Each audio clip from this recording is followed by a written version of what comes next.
नमस्कार, मैं हूं शशि। आइए झारखंड की टॉप 25 प्रमुख खबर जानते हैं। छात्र आंदोलन स्थगित, आभार यात्रा। रांची के जयपाल सिंह मुंडा स्टेडियम में चल रहा छात्रों का आंदोलन बुधवार को स्थगित हो गया है। दोनों गुटों ने बुधवार को अपने अपने आंदोलन को स्थगित करने का निर्णय लिया। इसके बाद जेएसएससी जेपीएससी रिफॉर्म मंच ने शाम में आभार यात्रा निकाली।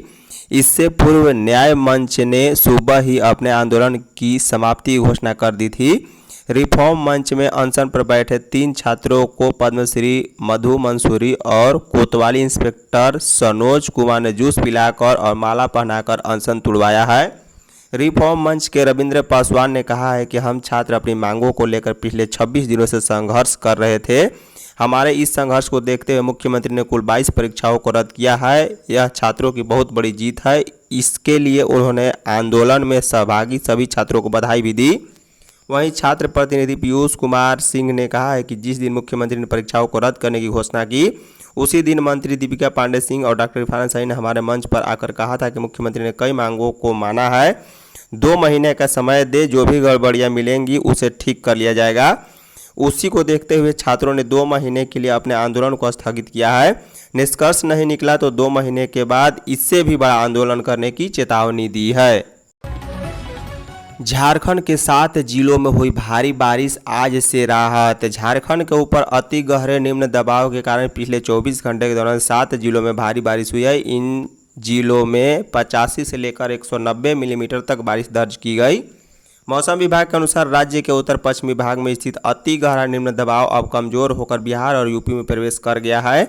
झारखंड के ऊपर छाए बादल गुरुवार से साफ हो सकते हैं। हालांकि इस बीच कहीं कहीं बारिश के भी आसार हैं। पिछले 24 घंटे की बात करें तो इन 7 जिलों में से सर्वाधिक बारिश रामगढ़ में 190 मिलीमीटर रिकॉर्ड की गई। वहीं मंगलवार सुबह से बुधवार सुबह तक रांची, चतरा, लातेहार, गढ़वा, लोहरदगा, बोकारो जिले में भारी बारिश हुई है। वहीं संताल के जिलों में और गिरिडीह, कोडरमा, धनबाद में भी अपेक्षाकृत कम बारिश दर्ज की गई। बीते 2 दिनों में बारिश से झारखंड में बारिश की स्थिति में सुधार हुआ है। औसत से केवल 10% ही दूरी है। चयनित अभ्यर्थी पहुंचे हाई कोर्ट, जल्द सुनवाई का आग्रह। जेएसएससी सीजीएल समेत कई प्रतियोगी परीक्षाओं को रद्द करने के सरकार के फैसले के खिलाफ बाद अब कानूनी संग्राम शुरू हो गया है। परीक्षा रद्द होने और नौकरी खतरे में पड़ने के बाद सफल अभ्यर्थियों ने हाई कोर्ट का दरवाजा खटखटाया। प्रभावित अभ्यर्थियों ने याचिकाएं दाखिल करनी शुरू कर दी है। सभी ने कोर्ट से याचिका पर जल्द सुनवाई का भी आग्रह किया। याचिकाकर्ताओं का तर्क है कि उन्होंने कड़ी मेहनत और लंबी कानूनी प्रक्रिया के बाद मेरिट के आधार पर नौकरी हासिल की थी। कुछ लोगों की गड़बड़ी के कारण हजारों चयनित और ईमानदार युवाओं को सजा देना और रातों रात बेरोजगार कर देना पूरी तरह अनुचित है। अभ्यर्थियों का यह भी कहना है कि पूर्व में हाई कोर्ट के निर्देश और कानूनी प्रक्रिया के तहत ही रिजल्ट जारी कर नियुक्तियाँ की गई थी। ऐसे में बिना व्यक्तिगत संलिप्तता साबित किए पूरी नियुक्ति प्रक्रिया को रद्द करना न्याय संगत नहीं है। हेमंत सोरेन जैसा कड़ा एक्शन अब तक किसी राज्य में नहीं। झारखंड में सरकारी नौकरी की परीक्षा में गड़बड़ी को लेकर हेमंत सोरेन सरकार ने अब तक की सबसे बड़ी कार्रवाई की है। सरकार ने एक साथ 22 परीक्षाएं रद्द करने, 2014 से अब तक की 17 पुरानी परीक्षाओं को सीआईडी जांच के दायरे में लाने और 6 परीक्षाओं को फिलहाल रोकने का फैसला लिया है। नियुक्ति परीक्षाओं को लेकर अब तक पूरे देश में किसी भी राज्य ने इतना बड़ा फैसला नहीं लिया। खास बात तो यह है कि पुरानी परीक्षाओं की प्रक्रिया को भी जांच के दायरे में लाया गया। यही वजह है कि इसे झारखंड की भर्ती परीक्षा व्यवस्था में बड़े बदलाव के संकेत के तौर पर देखा जा रहा है। बता दें कि देश के कई राज्यों में पेपर लीक या परीक्षा में गड़बड़ी सामने आने के बाद भर्ती परीक्षाएं रद्द हुई है। राजस्थान में आरईटी से जुड़े विवाद के बाद कार्रवाई हुई। वहीं यूपी में भी पुलिस भर्ती परीक्षा पेपर लीक के आरोपों के बाद रद्द करनी पड़ी। एमपी में भी व्यावसायिक परीक्षा मंडल द्वारा ली गई नियुक्ति परीक्षाओं के साथ एमबीबीएस में दाखिला से जुड़ा परीक्षा परिणाम अलग अलग समय पर रद्द हुआ है। सचिवालय व प्रखंडों में अब काम काज पर पड़ेगा असर। सीजीएल रद्द होने का सीधा असर रांची में सचिवालय सहित जिलों के प्रखंडों तक के काम काज पर असर पड़ना तय माना जा रहा है। सरकार के फैसले से सैकड़ों सहायक शाखा पदाधिकारी नौकरी से बाहर हो गए। अब कार्यरत प्रशाखा पदाधिकारियों पर काम का भारी दबाव आ गया है। इसी तरह अलग अलग विभागों में नियुक्त कर्मियों के सेवा से बाहर होने के बाद संबंधित विभाग उन खाली पदों को अतिरिक्त प्रभार देने की तैयारी कर रहे हैं। इसके लिए राज्य सरकार के अगले फैसले का इंतजार है। ऐसे विभागों में श्रम एवं नियोजन, खाद्य एवं सार्वजनिक वितरण तथा राजस्व विभाग प्रमुख है। सीजीएल से 2012 और 2016 में भी कई एएसओ का चयन हुआ था। इनकी एएसओ में पदोन्नति हो गई, पर वे एएसओ का कार्यभार भी संभाल रहे थे। बता दें कि ऐसा इसलिए क्योंकि प्रमोशन के समय उन्हें घोषणा पत्र देना था कि वे एएसओ के पद पर कार्य करते रहेंगे। वहीं 2023 में सीजीएल से 863 एएसओ बहाल हुए। अब एएसओ अतिरिक्त जिम्मेदारी से मुक्त हो पाए थे।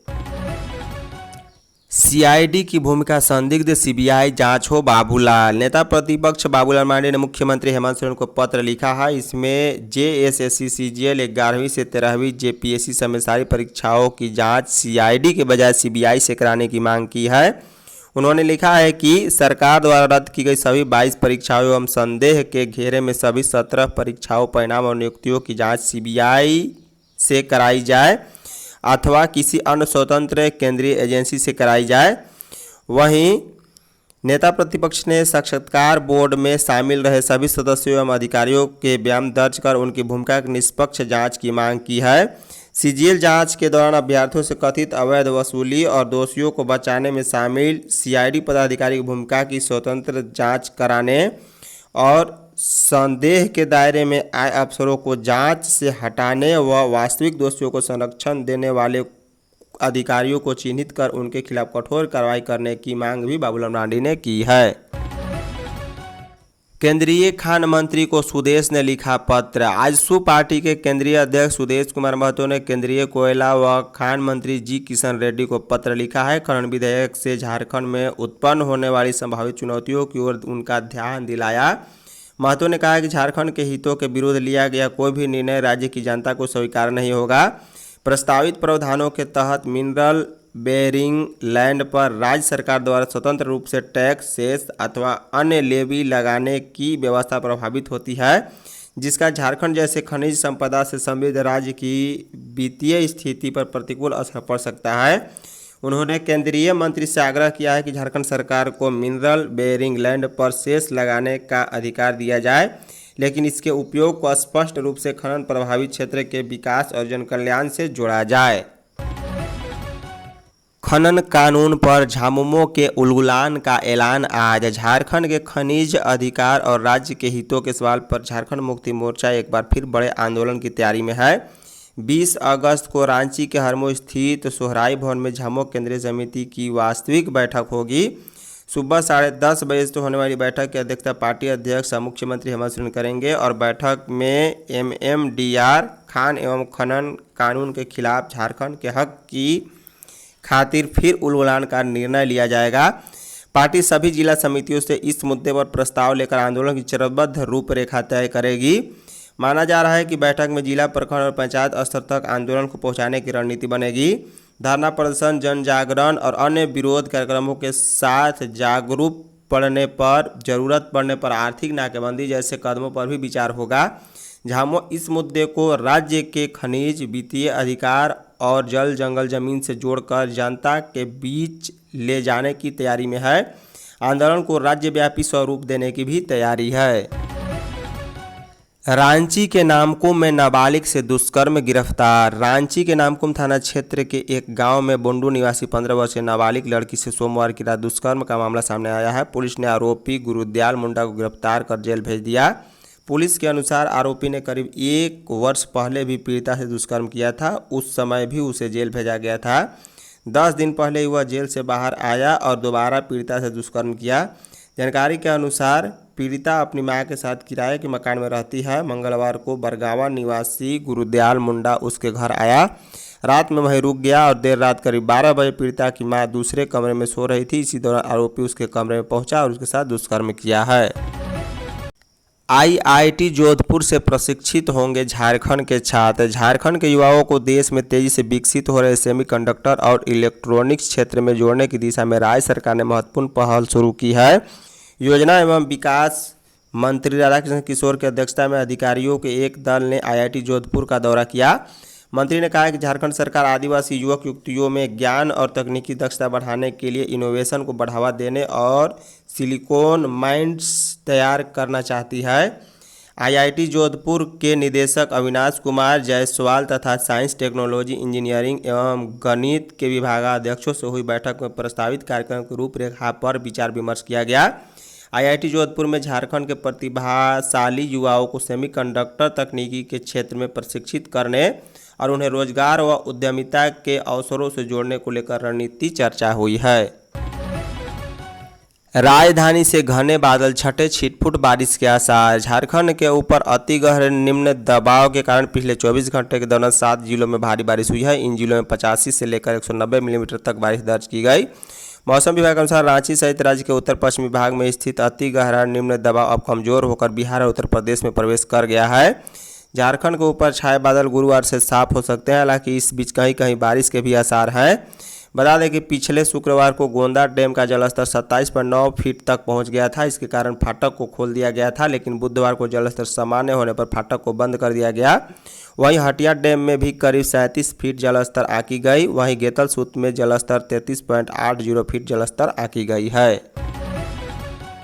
धनबाद में जवानों को मार पीट कर राइफल छीनी। धनबाद के निरसा थाना क्षेत्र स्थित ईसीएल में 2 जगह पर अपराधियों ने धावा बोलकर केबल लूट लिया और इसी दौरान ईसीएल में ड्यूटी कर रहे 2 होमगार्ड जवानों को बंधक बनाकर एक को सिर फोड़ दिया।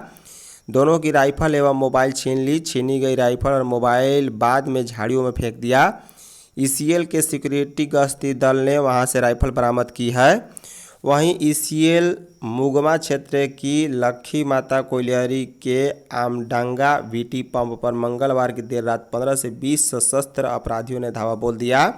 वहां ड्यूटी कर रहे होमगार्ड जवान धीरज पासवान एवं कौशल राज को अपराधियों ने हथियार का भय दिखाकर बंधक बना लिया। होमगार्ड के दोनों जवानों से मारपीट की। जवान धीरन पासवान का सिर फोड़ दिया। दोनों की राइफल छीनने के बाद करीब 10 मीटर केबल काट लिया और लूटपाट की सूचना मिलते ही मुंगवा एरिया के सिक्योरिटी गश्ती दल के पहुंचने से पहले लुटेरे भाग चुके थे। झारखंड में रद्द 22 परीक्षा। झारखंड सरकार ने 22 प्रतियोगी परीक्षाएं रद्द कर दी है। वर्तमान में इससे 2627 कर्मियों की नौकरी जाने का खतरा है। वहीं 752 पदों के लिए पीटीएम मेंस परीक्षा दे चुके अभ्यर्थियों को अब फिर से पूरी प्रक्रिया से गुजरना होगा, जबकि 501 पदों के अभ्यर्थियों को सिर्फ नए सिरे से आवेदन देना होगा। झारखंड कर्मचारी चयन आयोग के माध्यम से संयुक्त स्नातक स्तरीय परीक्षा राज्य के 12 साल बाद हुई थी। अभ्यर्थी चयनित भी हुए थे और मुख्यमंत्री ने नियुक्ति पत्र भी दिया। सभी ने 8 महीने काम भी किया, लेकिन अनियमितता के बाद पूरी परीक्षा को रद्द कर दिया गया। सीजीएल में चयनित 1932 अधिकारी कर्मचारी सीधे सड़क पर आ गए हैं। वहीं 11वीं से 13वीं जेपीएससी के सफल 342 अधिकारियों पर भी नौकरी जाने का खतरा है। इसी सिविल सेवा परीक्षा का विज्ञापन 2024 में निकला था और मार्च में पीटी, जून में मेंस और जून 25 में इंटरव्यू हुआ था और जुलाई में परिणाम भी जारी किया गया था। सचिवालय व प्रखंडों में अतिरिक्त प्रभार देने की तैयारी। सीजीएल रद्द होने का सीधा असर रांची में सचिवालय सहित जिलों के प्रखंडों तक के कामकाज पर पड़ना तय माना जा रहा है। सरकार के फैसले से सैकड़ों सहायक शाखा पदाधिकारी नौकरी से बाहर हो गए हैं। अब कार्यरत प्रशाखा पदाधिकारी पर काम का भारी दबाव आ गया है। इसी तरह अलग अलग विभागों में नियुक्त कर्मियों के सेवा से बाहर होने के बाद संबंधित विभाग उन खाली पदों को अतिरिक्त प्रभार पर देने की तैयारी कर रहे हैं। इसके लिए राज्य सरकार के अगले फैसले का इंतजार है। ऐसे विभागों में श्रम नियोजन, खाद्य एवं सार्वजनिक वितरण तथा राजस्व विभाग प्रमुख है। धन्यवाद।